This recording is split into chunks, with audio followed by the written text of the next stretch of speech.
আপু বলতেছে ওনা নাকি বিয়ের দাওয়াত করছে, কিন্তু বিয়ের দাওয়াতে যাবে না। কেন যাবে না বিয়ের দাওয়াতে? খুব কাছের একজনের বিয়ে, কিন্তু যাবে না। তো ভাইয়া আমার ফেসে যে ব্রণ ফুটছে, আমি এগুলো নিয়ে মানুষের সামনে কিভাবে দাঁড়াবো? সবাই তো আমাকে ব্রণ নিয়ে কথা বলবো, এখন আমার কোনো সলিউশন আছে কিনা?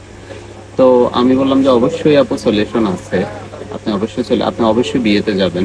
বিয়ে তো আরো 15 দিন পরে, কিন্তু 15 দিনের মধ্যে আপনার ব্রণটা ঠিক হয়ে যাবে ইনশাল্লাহ। আমি আপনাদেরকে একটা প্রোডাক্ট দেখাই আপুর জন্য, মানে যাদের স্কিনে ব্রণ বেশি, কিন্তু মানে অতিরিক্ত বাম্পস প্লাস হচ্ছে অ্যাক্টিভ স্কিন ও ব্রণ উঠে যায়, ব্রণের দাগ, তাদের জন্য বেস্ট একটা ফেস ওয়াশ হচ্ছে স্কিন লাইফের ফেস ওয়াশটা। এটা হচ্ছে জাপানিজ প্রোডাক্ট। কথা বলে না, কোরিয়ান আর জাপানিজ প্রোডাক্ট হচ্ছে একদম এখন ওয়ার্ল্ডের সেরা।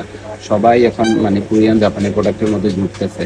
এটা হচ্ছে দেখেন একনি কেয়ার, দেখেন স্কিন লাইফ একনি কেয়ার। এটা এটা কোনো এটা আবার অনেক ফেস ওয়াশ আছে যে আপনার স্কিনে ইরিটেশন হয়, লাল হয়, স্যুট করতে চায় না। এটা আবার এমন না, এটা আবার স্কিনটা ফোমিং হবে, ভালো ফোমিং হবে, স্কিনটা ডিপ ক্লিন হবে। তো যাদের স্কিনে ব্রণ আপনার, আর যারা বিয়েতে যেতে পারতেছে না বা কোথাও বেরোতে পারতেছে না ব্রণের কারণে, ব্রণটা যাচ্ছে না, তাদের জন্য আমি বলবো এই সমাধান এটা। এটা স্কিন লাইফের ফেস ওয়াশটা নিতে পারে। এটা আবার ডে নাইট ইউজ করতে পারবেন। এটা স্যালিসিলিক যুক্ত না। স্যালিসিলিক হলে দেখা যায় যে শুধু রাতে ইউজ করা যায়, দিনে ইউজ করা যায় না। এটা দিনে ইউজ করতে পারবেন, রাতে ইউজ করতে পারবেন ইনশাল্লাহ। 15 দিন 20 দিনের মধ্যে আপনার ব্রণটা আস্তে আস্তে আস্তে আস্তে কমে যাবে। আর সবসময় একটা জিনিস খেয়াল রাখবেন, একনিপন স্কিনে বেশি কিছু ইউজ করা যাবে না। শুধু একটা ফেস ওয়াশ, একটা সানস্ক্রিন, একটা ময়শ্চারাইজিং আর ডাবল ক্লিনজিং, এতটুকু। আর অন্য আদার্স কোনো কিছু ইউজ করা যাবে না যতদিন একনি না কমবে আপনার।